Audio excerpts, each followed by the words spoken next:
Kabanata 5414. Ang kasuklam-suklam na lalaking iyon, dapat matagal ko na siyang pinaalis. Naisip ni Chi Goxingjian sa kanyang isipan, na puno ng galit, ang lakas ni Jiang Chen ay talagang mabangis, at siya ay give her any chance to show off. Tingnan mo, mukhang hindi alam ng lalaking ito kung gaano kataas ang langit. Kahit gaano pa kalakas ang isang lalaki sa ika-4 na antas ng Star-Lord level, gaano kaya siya kalakas? Ang borderless sword ay tumatawid sa mundo ng walang anumang pagpigil. Ang borderless sword ni Jiang Chen ay mas kalmado din. Nagagawa nitong pumutol ng hindi mabilang na enerhiya ng espada at mabangis na labanan si Chi Goxingjun ng walang anumang pressure. Tuwang-tuwa rin si Jiang Chen sa labanang ito, puno ng fighting spirit. Lalong lumakas ang loob ng borderless sword habang lumalaban. Mga manika matapos sumabog ang enerhiya ni Guo sa isang iglap, naabot na niya ang isang hindi pa nagagawang rurok. Sinuntok ni Chi Goxingjun ang laman, at nagpaputok ng sunod-sunod na mga paputok na gintong ilaw, na nagpapaliwanag sa madilim na asol na mabituing kalangitan. Sa mga pagsabog ng malalakas na kulog at kulog na nakakapagtatak sa tenga, itinaas ni Jiang Chen ang kanyang espada at lumangoy sa itaas ng agos. Lalong naging tensyonado ang labanan kay Chi Goxingjun. Lalong lumakas ang loob ni Jiang Chen habang lumalaban. Ang kanyang lakas ay talagang mahusay at siya ay ganap na na-stabilize. Ngayon, ang epekto ng 12-12 ng mga baby berry ay medyo kitang-kita. Kahit na siya ay sumipsip ng sapat na espiritual na enerhiya, ganap niyang nakumpleto ang pag-ulan at pagbabago. Ang kapangyarihang ito ay medyo matapang. Si Dawang at Long Shisan ay labis na nasasabik na makita ito. Ang lakas ni Jiang Chen ay bumuti ng husto. Para sa kanila, ito ang tunay na strong. Napakalakas ng malalakas na suntok ni Chi Goxingjian kaya gumuho ang langit at gumuho ang lupa. Lalong lumakas din si Jiang Chen nang malakas siya. Ang matinding labanan sa pagitan ng dalawang tao ay nagpasindik sa hindi mabilang na tao. Ang isa ay isang malaking boss ng sinaunang angka ng Xingchen, at ang isa ay isang sumisikat na bituin na hindi natatakot sa anumang bagay. Ang dalawa sa kanila ay ganap na binabalewala ang mga alituntunin at lumalaban hanggang sa kamatayan. Ito ay isang nakabubusog na laban. Halika ulit. Ha ha ha. Lalong lumakas ang espada ni Jiang Chen, na may kakayahan sa opensa at depensa. Lumakas din ang borderless sword nang makatagpo ito ng lakas. Nagpa siya ang Sword 44 na putulin ang tuktok ng kalawakan, sinisi ito, patong-patong, tulad ng pagbasag ng kawayan. Ang zombie puppet lang ang gumagala sa Centaur Galaxy. Panipi. Sa Centaur Galaxy, ang ancient zombies ay talagang malalim na nilinang at walang kapantay. Siguradong mamamatay ang halimaw na ito. Panipi. Ang lahat ay patuloy na nagbubulalas. Ang lakas ng pakikipaglaban ni Chi Goxingjun ay mas malakas at mas nakakatakot kaysa kay Jiang Chen. Sa labanang ito, hindi na siya magkakaroon ng pagkakataong manalo. Ang malaking boss ng angka ng Gusheng ay nagpakita na ng kanyang espesyal na kasanayan, ang sinaunang zombie puppet, at sumikat sa malayo.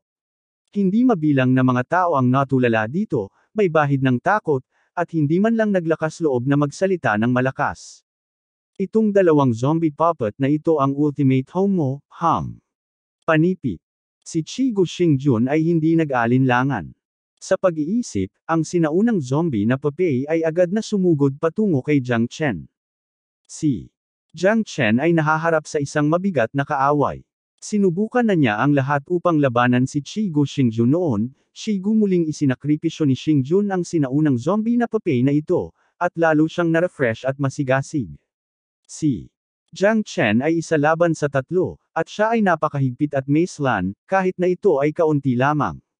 Imposible para sa kanya na mabuhay kahit kung magkamali siya. Mabilis, tinamaan ang Tianlong sword sa kamay ni Jiang Chen gamit ang mga suntok at palad.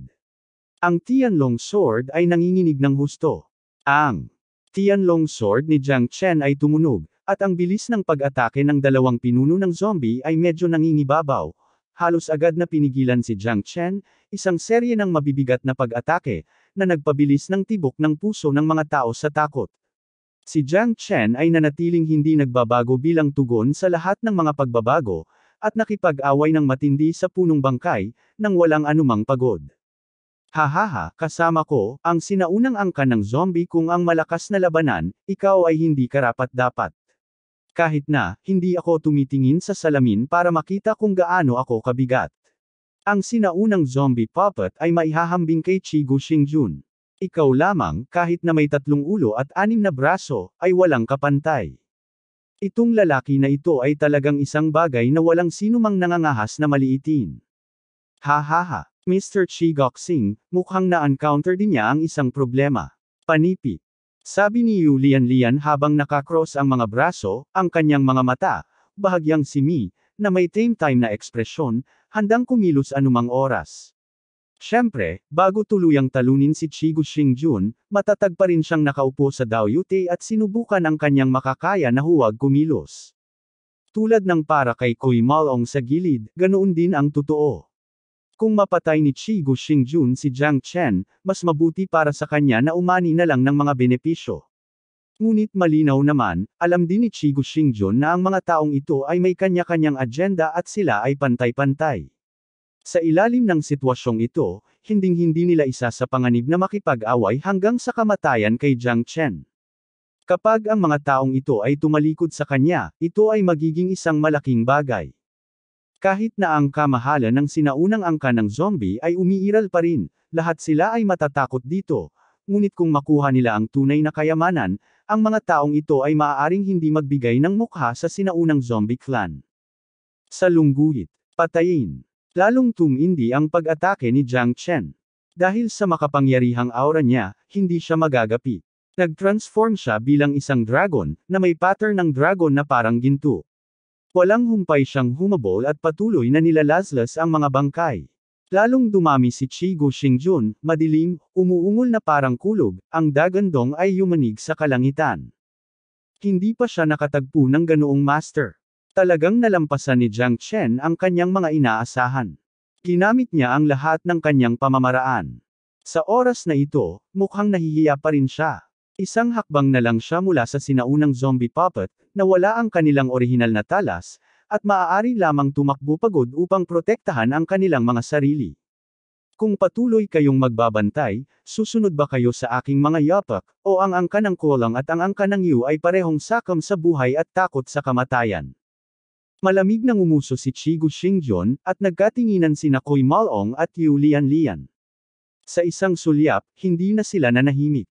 Sa pagpatay kay Jiang Chen bilang kanilang gulugod, natalo na sana nila ang sarili nila. Ngunit ngayon, naramdaman din nila na malayo pa ang mararating. Isang Chigu Shingjun ang mukhang napahiya. Kung hindi na sila muling kumilos, natatakot ako na talagang mahuhulog ang matandang ito. Bakit nasabi ito ni Mr. Chi Goxing? Hahaha, malapit na akong kumilos para hulihin ang hayop na ito. Kasama mo bilang taliba, bakit hindi mag-alala na patayin ito? Umiti si Yu Lian. Hindi ito nangangahulugan na sila ay walang kakayahan, ngunit sila ay napipilitang tumaas ng mas mataas. Ang pinahusay na lakas ay dapat na unti-unting nagpapatatag at maglagay ng matibay na pundasyon bago sila maging kasing tatag ng Mount Tai. Ngunit wala na silang oras. Halos mapuwersa sila sa labanang ito. Kakatakas lang nila sa panganib at muling sinalakay ng makapangyarihang mga kaaway mula sa lahat ng direksyon. Ang ganitong krisis ay ganap na hindi mailarawan. Okay. You're welcome. Ako, si Jiang Chen, ay maaring hayaan ang mga super strong na lalaki ng 3 sinaunang Starry Sky Tribes na sanayin ang kanilang mga tropa, na medyo mukha. Huwag mag-atubiling lumapit, ha. Tumawa at lumaki si Jiang Chen up sa labanan, upang mapabuti sa labanan, upang patuloy na hamanin ang kanyang sarili at pagbutihin ang kanyang sarili sa labanan, ito ang tanging paraan, at ito rin ang kanyang pinakamalaking tiwala sa sarili. Hindi alam ni Jiang Chen kung kakayanin niya ang laban na ito. Kung tutuusin, napakalakas ng kanyang mga kalaban. Laban sa mga taong ito, lahat sila ay makapangyarihang mga bituin na kayang takpan ang langit gamit ang isang kamay. Ordinaryo lang ito para sa isang Star King level powerhouse upang takpan ang langit ng isang kamay. Hindi rin inaasahan ni Jiang Chen na ang labanang ito ay magkakaroon ng ganoong kalaking hakbang. Noong una akong pumasok sa Annihilation Zone, nag-aalala pa rin ako kung makakatakas ang mga kalaban sa tuktok ng antas ng nebula. Ngunit ngayon kailangan kong harapin ang maraming malalakas na kalaban mula sa ikalimang antas ng Star-Lord. Nakakatuwang isipin tungkol doon. Dahil dito, ang puso ni Jiang Chen ay biglang nakaramdam na parang isang bangin ang isinilang. Kahit na siya ay mamamatay sa isang karapat-dapat na lugar. Gayunpaman, tiyak na lalabanan niya ang laban na ito ng may matinding pagsisikap. Hindi ko alam kung mabubuhay ka o mamamatay, wala kang pagkakataong umatras. Unti-unting sumugod si Yulian Lian kay Jiang Chen, Shi Goxingjian at Cui Malong ay hindi dapat magpatalo. Kung sino ang unang pumatay kay Jiang Chen ay tiyak na magpapakulo ng kanilang dugo. Baby, lahat ng ito ay nasa katawan ni Jiang Chen. Nakaharap sa mga pakpak na naging mahahabang kutsilyo, pinupunit ang mabituing kalangitan, si Jiang Chen ay sumugod pa kaliwa at kanan, kumikislap na walang kasiguraduhan. Ang Tianlong Sword ay nakakapagtanggol lamang sa halip na pag-atake, dahil ang bilis ni Chigu Xingjun at ang tatlo pa ay malapit din sa likuran. Si Jiang Chen ay tinutukan, dahilan para hindi siya maka-atras. Gusto niyang pilitin ang breakout, ngunit ang 1+1+1 ay hindi kasing simple ng tatlo. Ang mga taong makapangyarihan talaga ay nagsanib puwersa, lahat sila ang malakas na singil ni Chigu Xingjun at ng iba pa ay naging sanhi ng patuloy na pag-atras ni Jiang Chen at natagpuan ang kanyang sarili sa isang nakababahalang sitwasyon. Ipinagpatuloy ni Jiang Chen ang pag-activate ng libu-libong pattern ng dragon sa kanyang katawan upang labanan ang malalakas na mga kalaban, ngunit sa huli ay isang patak lang ito sa balde, hindi nakayanan ang malakas na opens iba ng tatlong lalaki, at ang kanyang mga pinsala ay lalong lumaki, seryoso. Gayunpaman, hindi tumigil si Jiang Chen at tumahimik. Kahit na alam niyang makakaligtas siya sa isang makitid na pagtakas, gagamitin pa rin niya ang kanyang huling natitirang enerhiya upang iligtas hindi lamang ang kanyang sarili, kundi maging si Chenlu at ang kanyang mga kapatid. Hakbang-hakbang, unti-unti, si Jiang Chen ay hindi nang ahas na magpabaya, dahil bawat segundo, siya ay maaaring matalo at maging isang namamatay na tao. Bumangon sa kawalan ng pag-asa at lumampas sa labanan. Si Jiang Chen ay patuloy na pinagsama-sama ang lahat ng kanyang lakas at patuloy na natagpuan ang kanyang sarili sa mga tagumpay. Kasabay nito, ang patuloy na bumabagsak sa kanya ay ang Sword of No Realm, na umabot sa rurok nito at umabot sa kaharian ng pagbabago. 45 espada. Tumayo sa desperadong sitwasyon at manatiling walang hanggan sa alikabok. Sa larangan ng Sword Energy, may mga ups and downs. Sword 45 at isa pang mahimalang sword technique ang nagbigay daan kay Jiang Chen na patatagin ang sitwasyon, at siya ay pantay na naitugma kay Yulian Lian. Ang langit ay puno ng lumilipad na mga balahibo. Hindi umatras si Yulian Lian sa halip ay sumulong, ngunit hindi niya inaasahan na ang espada ni Jiang Chen 45 ay magiging napakalakas. Malapit na siyang matabunan. Si Jiang Chen ay ganap na nawala, ngunit ang bawat feather arrow ay direktang pinutol sa kalahati. Sword 45, nakikipaglaban sa isang madugong landas sa isang desperado na sitwasyon. God's Zombie Technique, King Kong's Overlord Body, Help Me Shake the Sky. Inactivate ni Shi Goxingjian ang secret method ng sinaunang zombie clan, ang God's Zombie Technique, na hindi lang nakakapagpalakas ng kanyang katawan, kundi pati na rin sa dalawang sinaunang zombie puppet. Lumakas ang intensity, biglang, halos maabot ang tuktok nito, at sumugod sa mga mata ni Jiang Chen, patuloy na lumalakas. 9 Chen Sword Technique, basagin ang araw. Ang mga espada ni Jiang Chen ay umikot ng husto, dalawahang diskarte sa espada, walang putol na paglipat. Ang talas ng 9 Chen Sword Technique ay bumaril sa hangin, nagtataglay ng nakakatakot na kapangyarihang sirain ang araw. Kahit na sa labanang ito, nasira ko ang dalawang kapangyarihan ng espada ng magkasunod, naabot ang 45 at 46 na espada.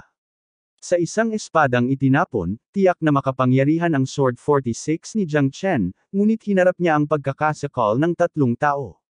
Bagamat nagpakatatag siya, direkta pa rin siyang napaatras. Ang lakas ng tatlo ay talagang napakabangis. Kung isa itong ordinaryong Star King sa ikalimang antas, maaaring may lakas pa si Jiang Chen para lumaban, ngunit ang lakas nilang tatlo ay talagang napakalakas. Lahat sila ay mga elite sa mga elite, at hindi sila ang mga makapangyarihan ng sinaunang Star Clan. Ang mga ordinaryong tao, na maihahambing sa ika-6 na antas ng Star Lord level, ay hindi gaanong mapagbigay. Sa labanang ito, masyadong malakas ang kalaban na kinaharap ni Jiang Chen, kaya naman napahiya siya. Kung hindi ka susuko, gaano katagal? Tingnan mo, lahat ng kaibigan mo nasa dulo na ng laro nila. Ikaw lang ang nahihirapan. Pag namatay ka, mas pangit sila kesa ngayon. Yung umiti si Lian Lian. Sabi niya, nakitang nabawasan na ang lakas ni Jiang Chen sa 10% at natitisid siya sa bawat hakbang. Wala na silang anumang alalahanin. Sandali na lang para patayin si Jiang Chen, at saglit lang. Pagkatapos mong mamatay, sasanayin kita sa isang sinaunang zombie puppet, at magkakaroon ka ng buhay na walang hanggan, ha ha ha ha. Tumawa si Chigok Singjan, ang kanyang mga mata ay nagninangas, at ang mga sulok ng kanyang bibig ay puno ng saya, ang sarap ng pangungutya. Tumayo si Jiang Chen na may hawak na espada. Ang dugo sa kanyang katawan ay nawisik na sa kanyang buong katawan, at ang kanyang mga labi ay pumutok na, isang dead end. Gaya nga ng sinabi ni Yu Lian Lian, ngayon ay nasa dulo na siya ng kanyang lakas at wala ng anumang banta. Si Jiang Chen ay patuloy na nakasuot ng magaspang na damit at ang kanyang mukha ay mapatla.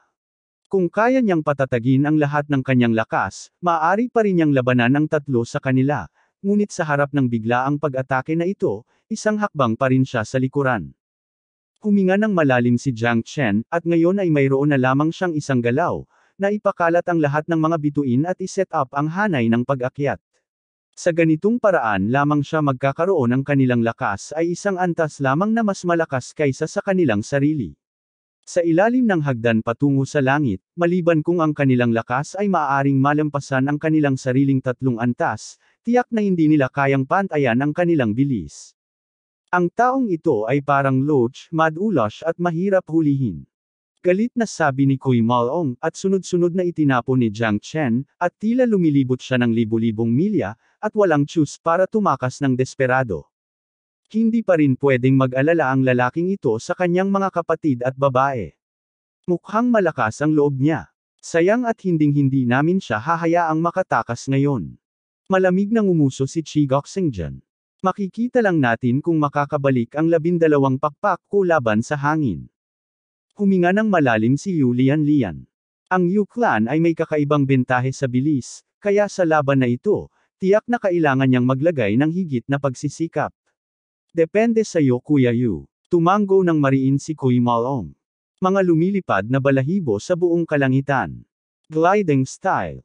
Isang kadena ng mga balahibo ang nag-vibrate sa 12 pakpak, at hindi mabilang na mga balahibo ang nagbigay din sa kanya ng sapat na tulak sa oras na ito.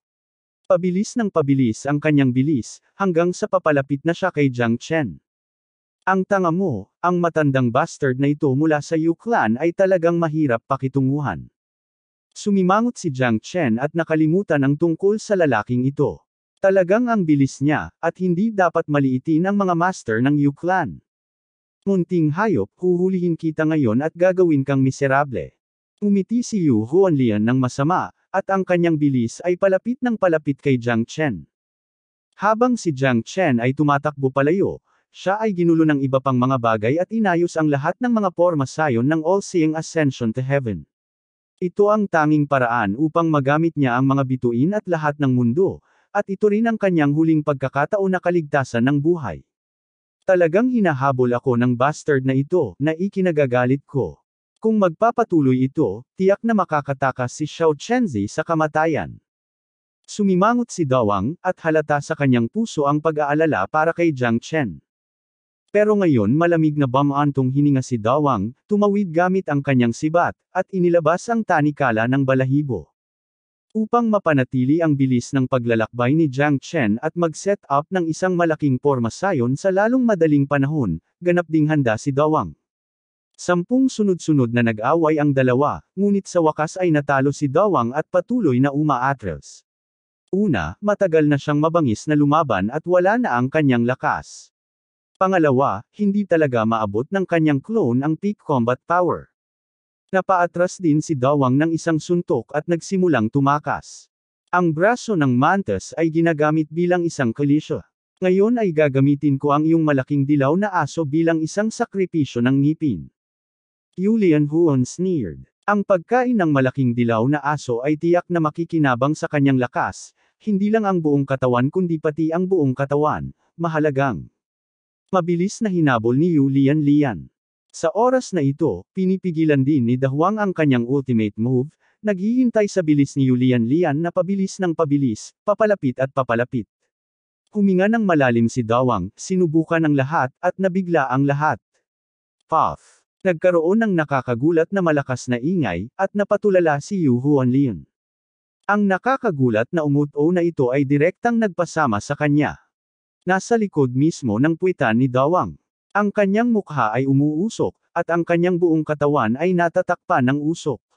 Sila nanginginig ang lahat, at kahit may mga tunay na basura, ito ba ay umutot o tae? Ikinuyom ni Yu Lianhuan ang kanyang mga kamay at umungal na parang kulog, ngunit hindi na siya nang ahas na habulin pa si Dawang. Worry, ang iyong ika-18 henerasyon na ninuno. Hindi akalain ni Yu Lian na siya ay gaganap ng isang aso sa kanyang buhay.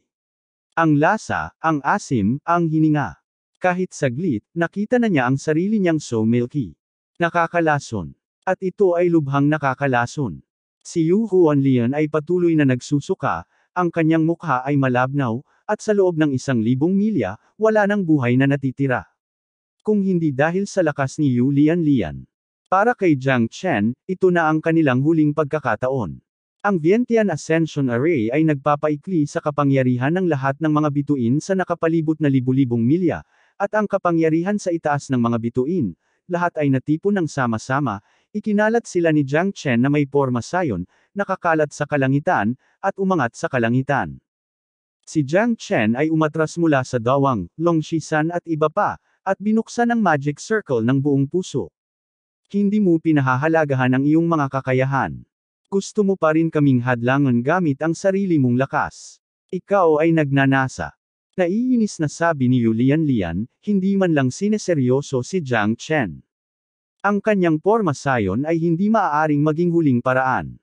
Ikaw na maliit na taksil na bata, gusto mo ring tumakas at mangarap. Ngayon ay nasa dulo ka na rin ng digmaan. Baka kung sino ang makakapagligtas sa iyo. Sa iyong three-legged cat formation, it is simply wishful thinking. Koi Malong sneered, galit na humabol silang tatlo, kasama si Yu Lianhuan na mahigpit na sumusunod sa kanilang likuran. Gayunpaman, kahit na ganoon, mahirap pigilin si Jiang Chen dahil napakabilis niya, at ang bilis niya sa pag-akyat sa hagdan ay umabot na sa tuktok nito. Kung hindi mo ito susubukan, paano mo malalaman na hindi ito gagana? Bahagyang ngumiti si Jiang Chen. Sa wakas, sa oras na ito, ang All-Seeing Ascension Array ay ganap na natapos.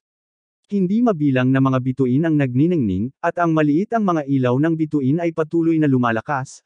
Ang pagsasanib ng kapangyarihan ng mga bituin ay parang isang tulad ng isang malaking tanawan, ang mga bituin ay nagniningning ng maliwanag, at lahat ng kanilang nadaanan ay naging isang malaking lambat, na patuloy na lumiliit. Sa sandaling ito, napakaseryoso ng mukha ni Chigu Xingjun dahil ang kanyang alagad na si Qi Xianling ay nasugatan ng All-Seeing Ascension Array ni Jiang Chen at muntik nang nakatakas sa kamatayan, at ang lakas ni Jiang Chen noon ay dapat na mas mataas. Mas mababa kaysa kay Qi Xianling, ginamit niya ang kapangyarihan ng mga bituin upang lumiwanag sa mga panahon. Ang ganitong mga pamamaraan ay hindi maaaring taglayin ng ordinaryong tao. Ang kasalukuyang lakas ng taong ito ay umabot na sa ika-4 na antas ng Star-Lord, at ang kanyang kapangyarihan ay dapat na doblehin. Kaya naman, sa kanyang mga mata, hindi niya minamaliit ang All-Seeing Ascension Array ni Jiang Chen, ngunit ganap na pinaghandaan ito. Mabilis na umatras. Tumingin si Jiang Chen kay Chen Lu at sa iba pa, silang lahat lang ang umatras. Ito ay patuloy na lumiliit at nang-aapi, at lahat ay nataranta. Paano ito posible? Ang lahat ng mga bituin ay umaatake sa amin.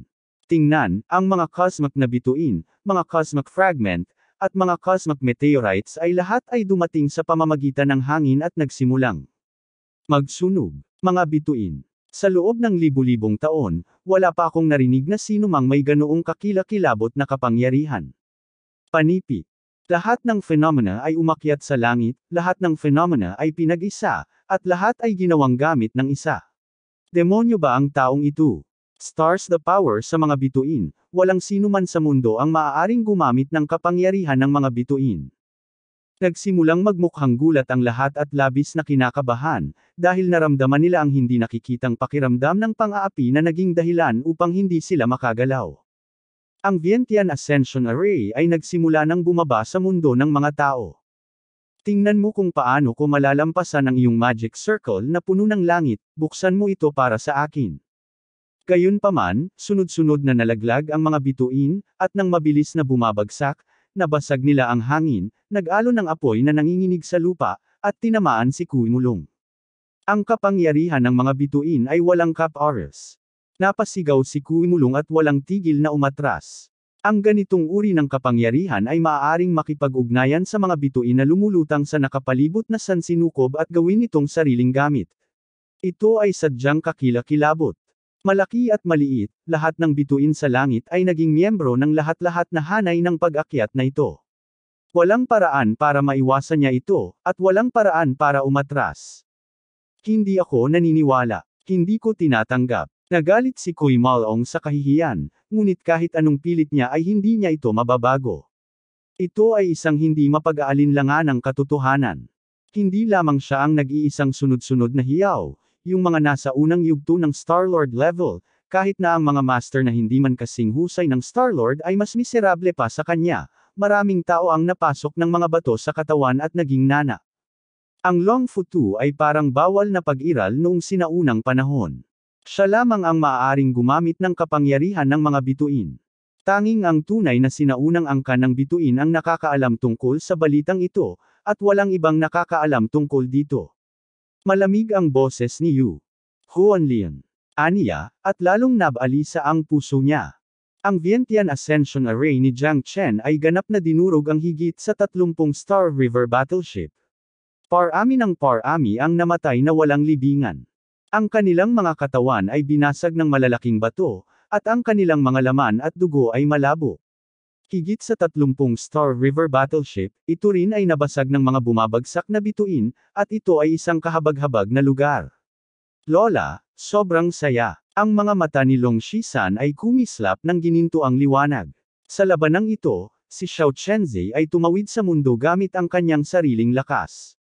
Maraming sinaunang Starry clans, ang lahat ay natalo.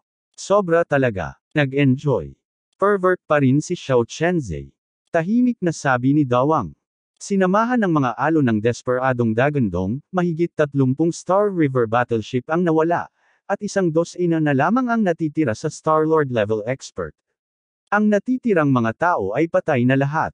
Ang miserableng sitwasyon ay nakakagulat na mahirap makita, tingnan mo. Tapusin mo na. Napabuntong hininga si Jiang Chensheng. Nabawasan na ang kanyang lakas hanggang 10%, at malapit na siyang hindi makahawak. Hanggat nabigo ang kanyang katawan, tuluyan na siyang mahuhulog sa iligtas mo ako, Shi. Go Xingjun. Kuya Yu. Bulalas ni Kuy Malong. Sa sandaling ito, hindi na siya kasing yabang ng dati, at patuloy na humihingi ng tulong kina Chi Goxingjian at Yu Lianlian. Gayunpaman, silang dalawa ay miserable ngayon at ganap na kapag ang isang bodhisattva ay tumawid sa isang ilog, hindi niya mailigtas ang kanyang sarili. Hindi. Huwag. Humigpit ang mga mag-aaral ni Kuy Malong at nanlaki ang kanyang mga mata, hindi makapaniwalang nakatingin sa eksenang ito.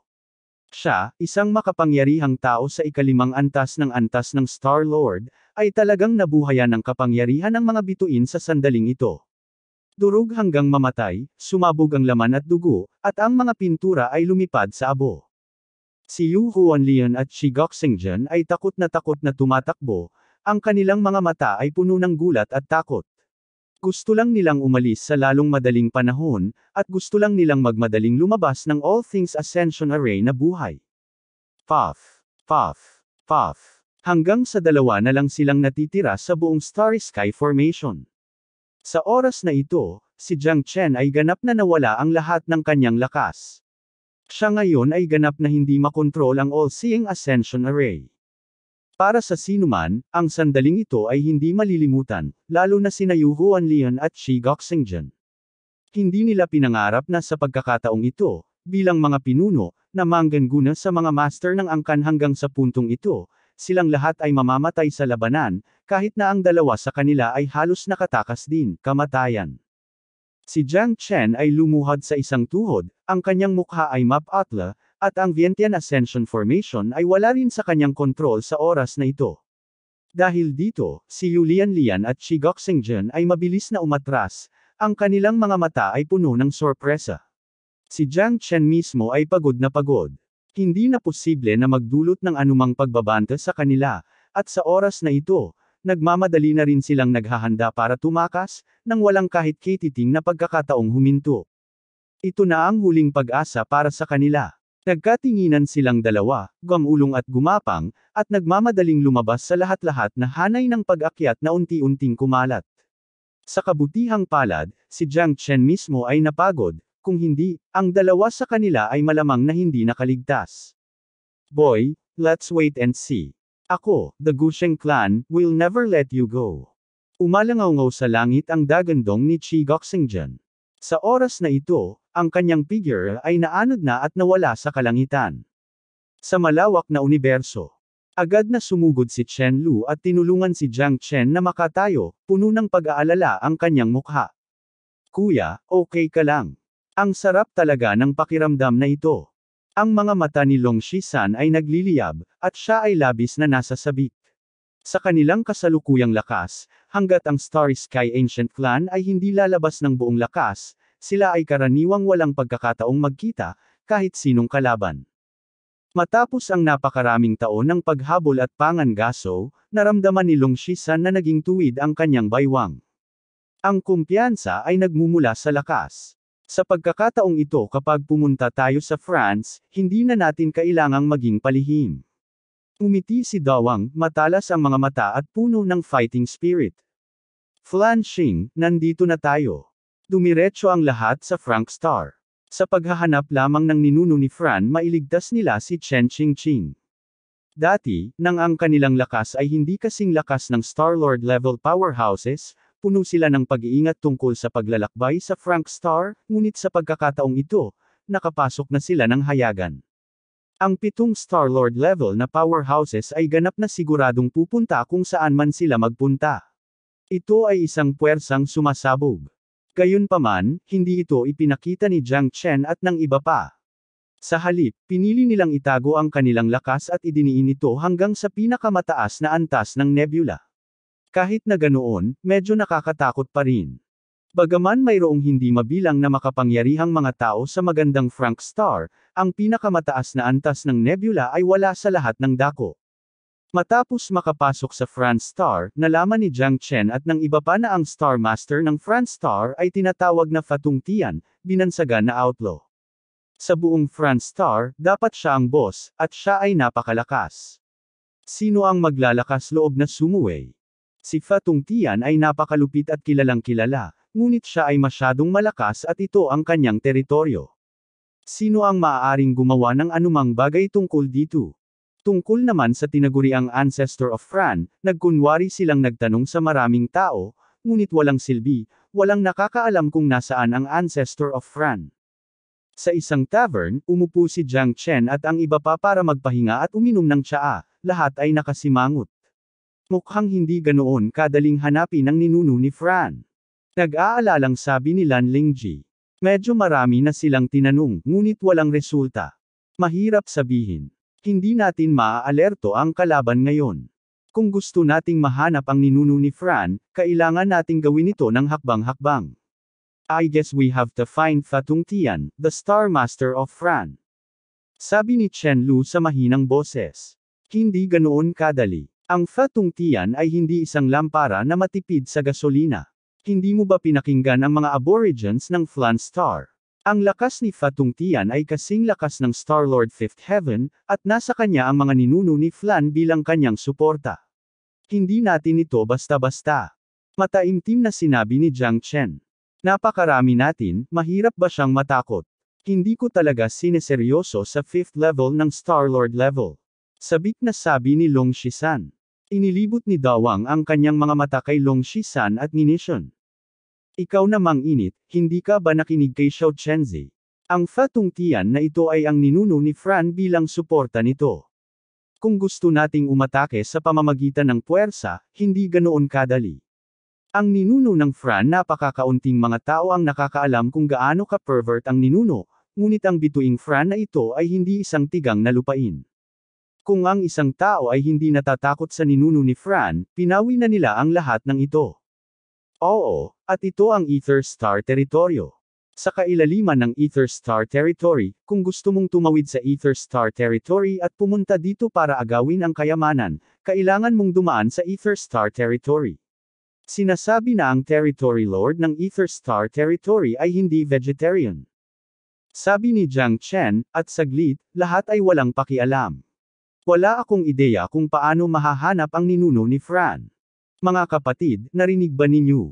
Nahuli ng Star Master ang dalawang Interstellar Wanderer. Mukhang hindi simple ang eksenang ito. Puno ng dugo ang 10 guillotine na iyon. Ilang tao na ang namatay. Sabi ni Yuan Ling na may komplikadong mga mata, ang langit tila naging madilim sa sandaling ito. Sa kahabaan ng Weishui River, dumarami ang mga tao, at umaalingaw ang maingay na boses sa kalangitan. Dumating na ang Star-Lord, umatras ang mga Diyos. Isang boses ang umalangaw sa hangin, nakakabingi, at 12 figure lang ang nakita, 6 sa bawat panig, lahat ng Star-Lord level powerhouses, na may itim na damit at sibat, at walang kapantay na momentum. Napakagwapo nitong Flangard. Buti sana kung magkakaroon ako ng ganoong momentum. Ikaw, kalimutan na natin ito. Ang mga Flangard ay pawang mga eksperto sa antas ng Star King at least. Gusto mong makalusot sa Star Lord level, June level, may pag-asa pa ba sa buhay na to? Haha, kahit yung Nebula level 3rd level, mahigit 10,000 taon ka nang na-stuck. This is the real Diyos ng digmaan na nagpoprotekta sa bansa. Kaming the Farron Guards ang may pananagutan sa pinakamalaking kontribusyon sa katotohanan na ang Farron Star ay maaaring manatiling nakatayo. Sa pagkakataong ito, napakaraming Farron Guards ang ipinadala, at ang Star Master ay tila kinuha ito, seryoso. Inaabangan ito ng maraming tao, at nakita nila ang isang matandang nakasuot ng puting damit, na may immortal na espiritu, dahan-daang lumabas mula sa likuran ni Flanway at tumayo sa tuktok ng bundok. Alam naman ng lahat na nasa Planet Fran ang ninuno ni Fran, kaya laging may mga magnanakaw na gustong palitan tayo at tanggalin ang mga haligi ng ating Planet Fran. Kahit sino pa yan, papatayin ang sino mang gustong sumalungat sa ating Planet Fran. Dapat kang mamatay. Malamig na sabi ni Fatong Tian. Dalawang Interstellar Wanderer mula sa ikatlong antas ng Star-Lord level ay nais ding gumawa ng mga kaaway sa akin at nakawin ang ninuno ni Fran. Ito ay kamanghamanghang. Ngayon, papatayin ko ang dalawang babaeng magnanakaw na ito gamit ang aking sariling mga kamay, upang ang lahat ng tao sa ang mundo ay alam mo, ako, si Fatong Tian, ay hindi isang mabait na tao. Ang sinumang maglakas loob na lampasan iyon at magnanasa sa mga bagay ng aking planeta, gagawin ko siyang mawala. Si Fatong Tian ay labis na nangingibabaw, na may malamig na tingin, pinapatay niya ang mga makapangyarihang lalaki sa antas ng Star-Lord, at sinasabing mayroong dalawang ang napakagandang kagandahan ay natural na nakakaakit ng ilang tao na panoorin. Huminto ang hininga ni Long Shisan at mukhang humihingi siya ng tawad, at mas kinurot siya ni Lan Lingji. Ay dakot ng tainga ni Long Shisan. Ang ibig kong sabihin ay ang sinasabi ko. Gumalaw ang mga mata ni Chen Lu at tumingin kay Dawang, alin ito? Iyon, Luo Ying. Huminga ng malalim si Jiang Chen at tinitigan ang eksena ng may malamig na mga mata, pareho, sa kanila. Bahagyang nagulat sina Long Shisan, Dawang at ang iba pa. Hindi nila inaasahan na magkapatid pala ang dalawang taong ito.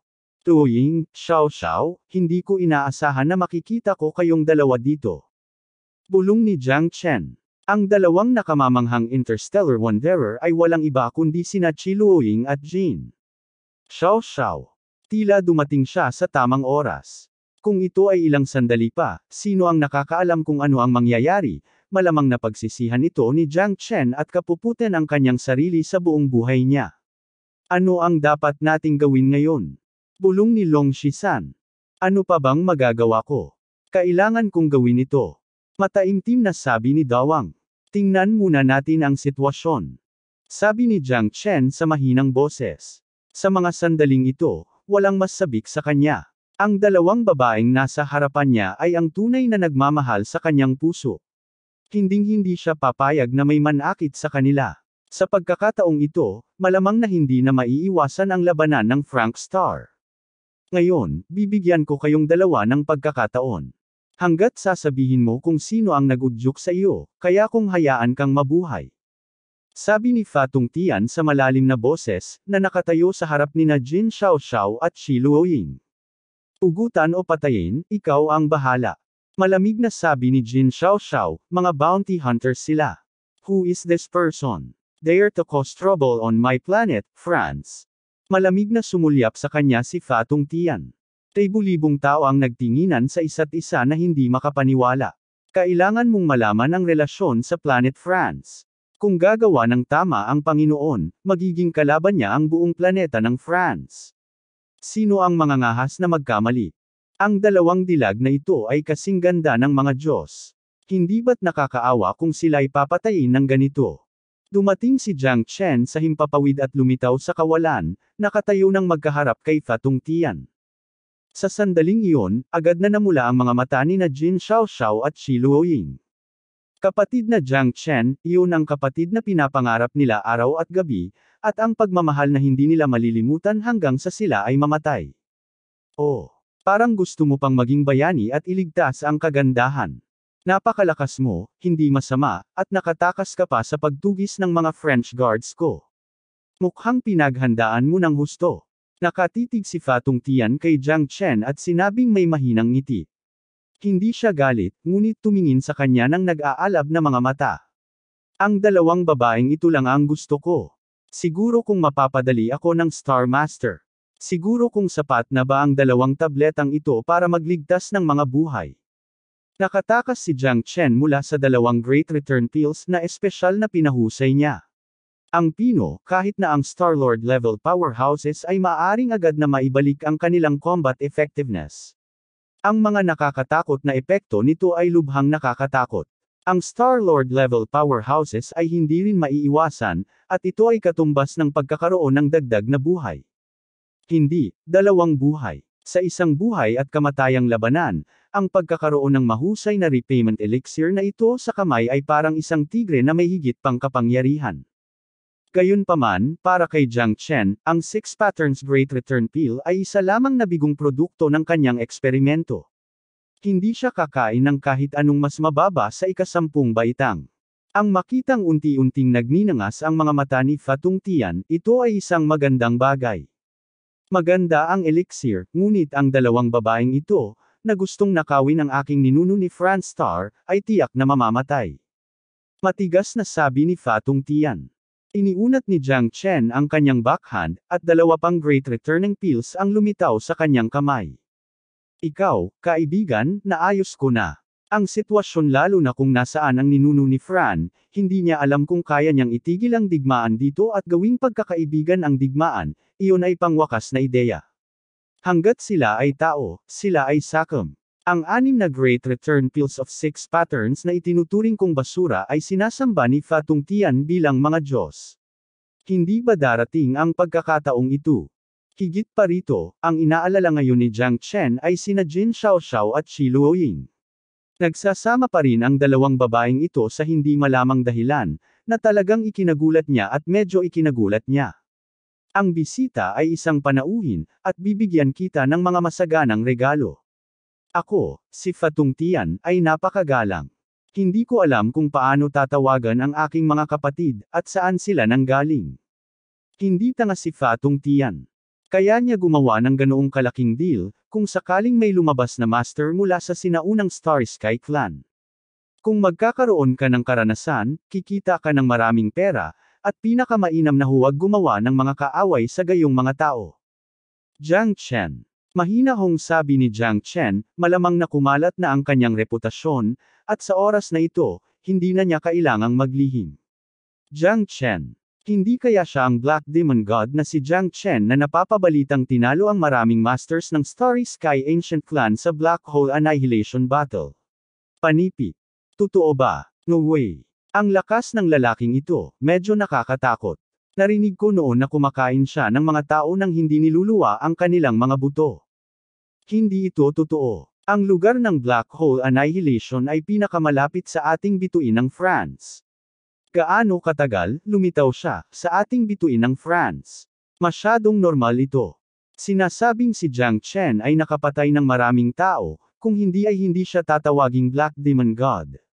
Sa pamamagitan ng Weishui River, hindi mabilang na mga tao ang nagulat at nagulat, hindi inaasahan na ang taong nakatayo sa harapan nila ay ang taong gumawa ng kaguluhan kanina. Sino ang hindi mabigla sa Black Devil na si Jiang Chen sa Black Hole Annihilation Area? Sa pagkamangha. Ha ha ha. Jiang Chen, okay, narinig ko na pinatay ng mahal kong kapatid ang lahat sa Black Hole Battle. Totoo ba ito? Nakangiting sabi ni Fatong Tian. Akala ko hindi na kita makikita sa buhay na ito. Nakaramdam ng hiya si Qi Luoying sa kanyang puso. Siguro ay hindi na niya nalampasan si Jiang Chen hanggang sa makalipas ang ilang taon. Noon lang siya naging totoo, unawain mo na kung mahal mo ng sobra ang isang tao, hinding-hindi mo makakalimutan o iiwan ang ibang tao. Sa harap ng lahat, kayong dalawa ay hindi nahihiya at umiiyak pa rin. Tayo na at magpahinga muna. Hinawakan ni Jiang Chen ang mga kamay nilang dalawa at kinindatan si Long Shisan at ang iba pa, at mabilis na sumunod ang lahat. May mga nakahilig na puno sa mga bundok at malinaw na bukal na umaagos sa mga bato. Walang tao sa paligid. Ipinakilala ni Jiang Chen si Long Shisan at ang lahat kay Jin Xiaoxiao at Qi Luoying. Ang dalawang babae ay sobrang mahiyain din sa oras na ito. Ito si Chen Lu, siya rin ang magaling kong kapatid. Pagkatapos magsalita ni Jiang Chen, tumango si Chen Lu at lumapit kina Jin Xiaoxiao at Qi Luoying nang nakangiti. Hello, ate. Bahagyang ngumiti din sina Qi Luoying at Jin Xiaoxiao at hinawakan ang kamay ni Chen Lu. Alam nilang dalawa na si Chen Lu ang dapat na nag-aalaga kay Jiang Chen sa panahong ito. This guy is destined to be Tian-di. The Beatles sa mundo at ang mga alitaptap sa madilim na gabi ay pawang nagniningning sa liwanag saan man sila magpunta, na siguradong makakaakit ng hindi mabilang na mga tao para mabaliw sa kanya. Yung hindi magkakapatid ay lahat ng miserableng tao na nalinlang niya sa buong buhay nila. Inilibot ni Qi Luoying ang kanyang mga mata kay Jiang Chen, at ang buhol sa kanyang puso ay naalis sa sandaling nakita niya si Jiang Chen. Hindi, ang taong ito ay marunong magnakaw ng puso ng mga tao. Malamig na bamantong hininga si Jin Xiaoxiao, ngunit tumanggi pa rin siyang bitawan ang kamay ni Jiang Chen. Nakaramdam siya ng saya sa kanyang puso. Pagkaraan ng maraming taon ng paghihiwalay, na-miss niya ito. Lalo pa, sa sandaling nagpaalam sila, naisip pa niya na maaaring hindi na niya makikita si Jiang Chen sa buhay na ito, ngunit sa paglipas ng panahon, napagtanto niya kung gaano siya kasakit at pagkamis ng iwan niya si Jiang Chen. Mula ngayon, tayo ay nasa United Front. Tinakpan ni Chen Lu ang kanyang bibig at matamis na ngumiti, at si Jiang Chen ay agad na naging kaaway nila. Nagniningning pa rin ang mga Diyos. Naabot na ang kanilang layunin. Kung may misyon man sila o wala, hindi na mahalaga. Sa kanilang mga puso, ang pagkuha ng misyon ay isang paraan lamang ng paggawa nito, at ang paghahanap kay Jiang Chen ang kanilang tunay na layunin. Salamat sa pagsusumikap ninyong dalawa. Mahinang sabi ni Jiang Chen. Tila ang kanyang pakikipaglaban sa black hole sa pagkakataong ito ay talagang nabigla sa hindi mabilang na mga tao.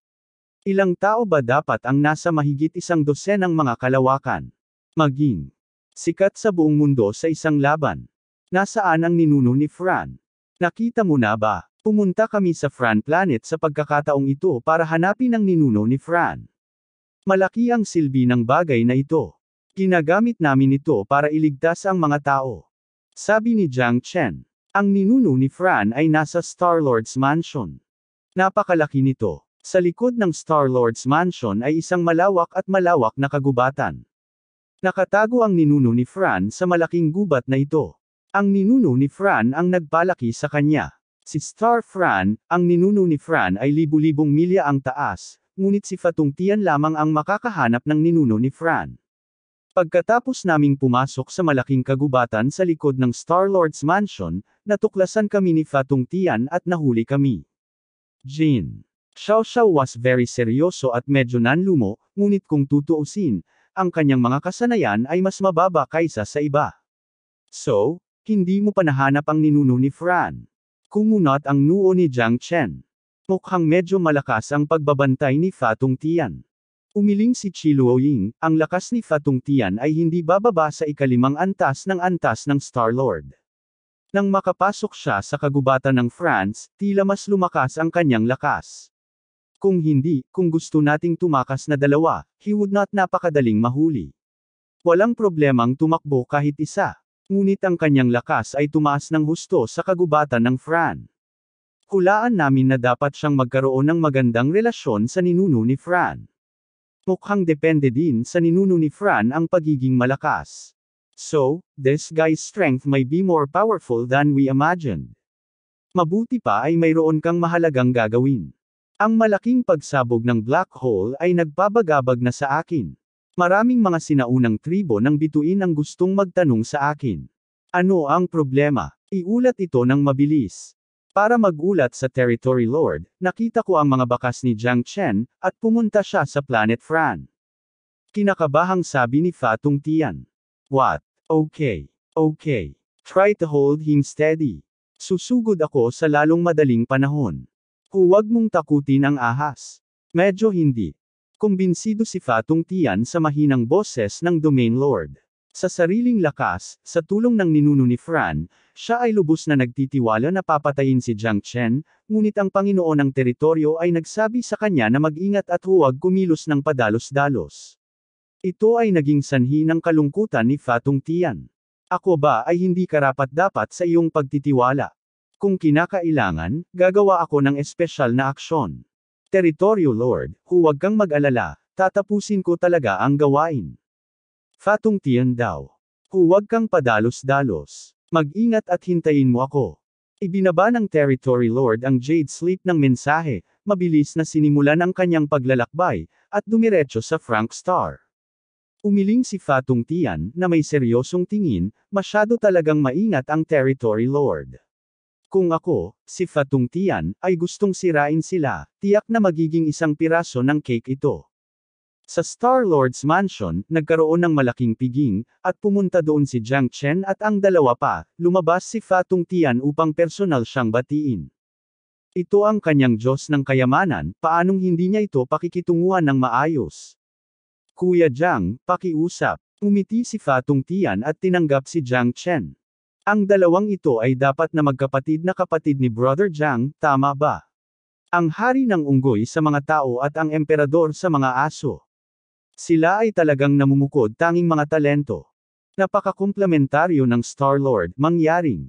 Sina Jiang Chen at Fatong Tian ay sabay na pumasok sa Star-Lord's Mansion, ang lasa ng mga kayamanan ng bundok ay lahat. Si Kuya Jiang ang pinakamagaling sa mga lalaki. Nahihiya talaga ako sa sarili ko. Hindi ko ito masaksihan ng sarili kong mga mata.